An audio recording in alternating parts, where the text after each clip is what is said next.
हमारे पास असीम ताकत है, असीम शक्ति के मालिक हैं हम कुछ भी कर सकते हैं, लेकिन उस कुछ में सिर्फ सदुपयोग करें। उस शक्ति का कभी दुरुपयोग नहीं करना चाहिए, नहीं तो हमारा ही नाश हो जाएगा। हमारे अंदर इतनी शक्ति है कि हम बड़े से बड़े जानवरों को अपने वश में कर लेते हैं। कहते हैं एक हाथी था, वह मर गया तो धर्मराज के यहाँ पहुँचा। धर्मराज ने उससे पूछा, अरे तुझे इतना बड़ा शरीर दिया, फिर भी तू मनुष्य के वश में हो गया? तेरे एक पैर जितना मनुष्य उसके वश में तू हो गया? वह हाथी बोला, महाराज यह मनुष्य ऐसा ही है, बड़े बड़े इसके वश में हो जाते हैं, तो मैं क्या चीज़ हूँ? धर्मराज ने कहा, हमारे यहाँ तो अनगिनत आदमी आते हैं। हाथी ने जवाब दिया, आपके यहाँ मुर्दे आते हैं। जो जीता आदमी यहाँ आए तो आपको पता लगेगा कि इंसान कैसा है। धर्मराज ने दूतों से कहा, अरे एक जीता आदमी लेकर आओ। दूतों ने कहा, ठीक है। दूत घूमते हुए और एक जगह पहुँचे। गर्मी के दिनों में उन्होंने देखा कि एक छत के ऊपर एक आदमी सोया हुआ है। दूतों ने उसकी खाट उठा ली और ले चले। उस आदमी की नींद खुली तो देखा कि यह क्या बात है। वह आदमी ग्रंथ लिखता था, पढ़ा लिखा और विद्वान था। उसने ग्रंथों में पढ़ा था कि धर्मराज के दूतों के लक्षण आते हैं। उसने देखा कि ये तो धर्मराज के दूत उठाए ले जा रहे हैं। उसने जेब से कागज़ और कलम निकाली, कागज़ पर कुछ लिखा और जेब में रख दिया। उसने सोचा कि हम कुछ भी ची चपड़ करेंगे तो गिर जाएंगे, हड्डियां बिखर जाएंगी। वह बेचारा खाट पर पड़ा रहा, जो होगा देखा जाएगा। सुबह होते ही दूत पहुंच गए। धर्मराज की सभा लगी हुई थी। दूतों ने खाट नीचे रखी। उस इंसान ने तुरंत जेब से कागज़ निकाला और दूतों को दिया कि धर्मराज को दे दो। उस पर विष्णु भगवान का नाम लिखा था। दूतों ने वह कागज़ धर्मराज को दिया। धर्मराज ने पत्र पढ़ा। उसमें लिखा था, धर्मराज जी से, यह हमारा मुनीम आपके पास आता है, इसके द्वारा ही सब काम कराना। दस्तखत नारायण वैकुंठपुरी। पत्र पढ़कर धर्मराज ने अपनी गद्दी छोड़ दी और बोले, आइए महाराज गद्दी पर बैठो। धर्मराज ने उस इंसान को गद्दी पर बैठा दिया कि भगवान का हुक्म है, अब जो यह बोलेगा वही करना। अब दूत दूसरे आदमी को लाए। उस आदमी ने देखा, पूछा, ये कौन है? दूत, महाराज यह डाका डालने वाला है, बहुतों को लूट लिया, बहुतों को मार दिया, इसको क्या दंड दिया जाए? इसको वैकुंठ भेजो।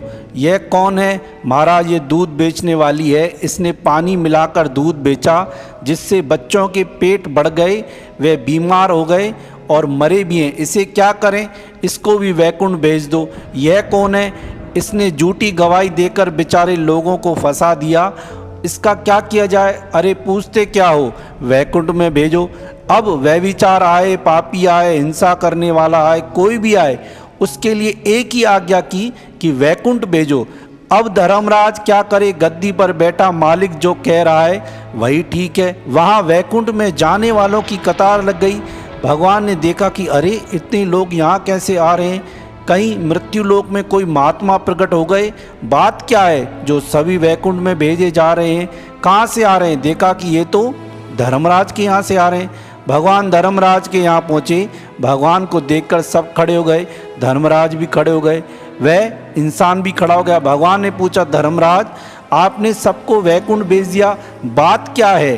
क्या इतने लोग भक्त हो गए? धर्मराज, प्रभु यह मेरा काम नहीं है, आपने जो मुनीम भेजा है उसका काम है। भगवान ने उस इंसान से पूछा, तुझे किसने भेजा? इंसान, आपने महाराज। हमने कैसे भेजा? क्या मेरे बाप के हाथ की बात है जो यहाँ आता? आपने ही तो भेजा है।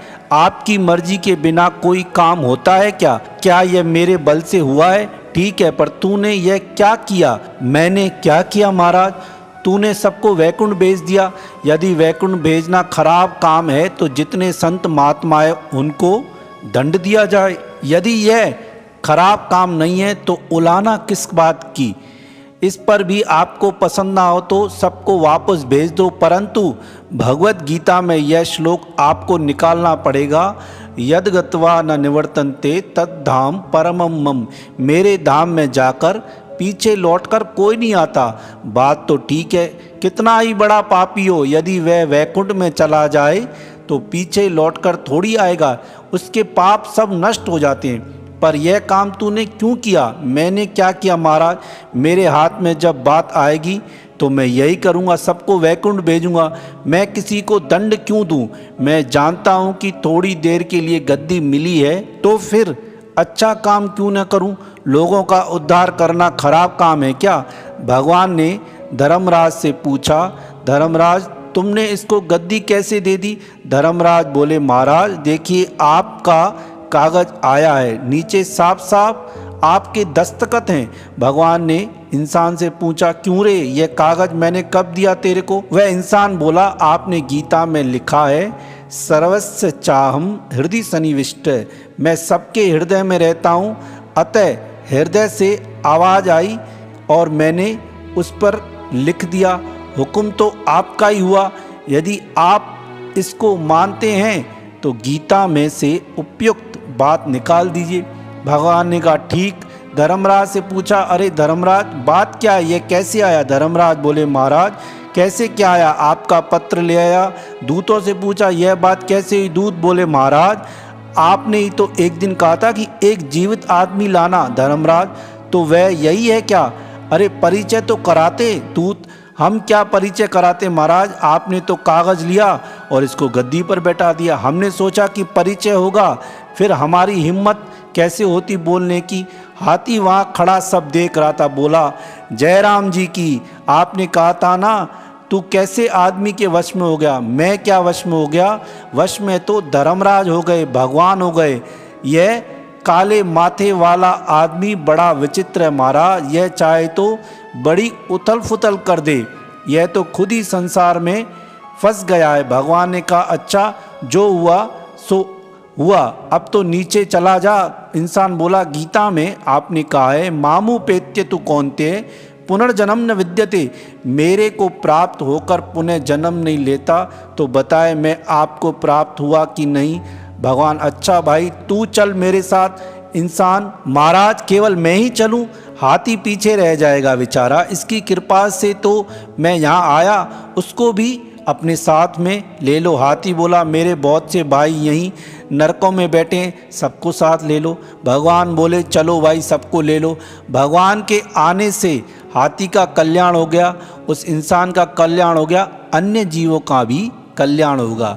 वैसे देखा जाए यह कहानी कल्पित है, पर इसका सिद्धांत पक्का है कि अपने हाथ में कोई भी अधिकार आए या आपके पास शक्ति है तो कोशिश यह करो कि सबका भला करो, जितना कर सको उतना भला करो, अपनी तरफ से किसी का बुरा मत करो। आपके पास ताकत है, बल है, अधिकार है तो किसी का बुरा मत करो। बड़ा कठिन है इस कलयुग में ऐसा बनना, किसी को दुख मत दो, क्योंकि गीता का सिद्धांत है सर्वभूत हिते रता, मतलब सर्व जीवों का भला करो।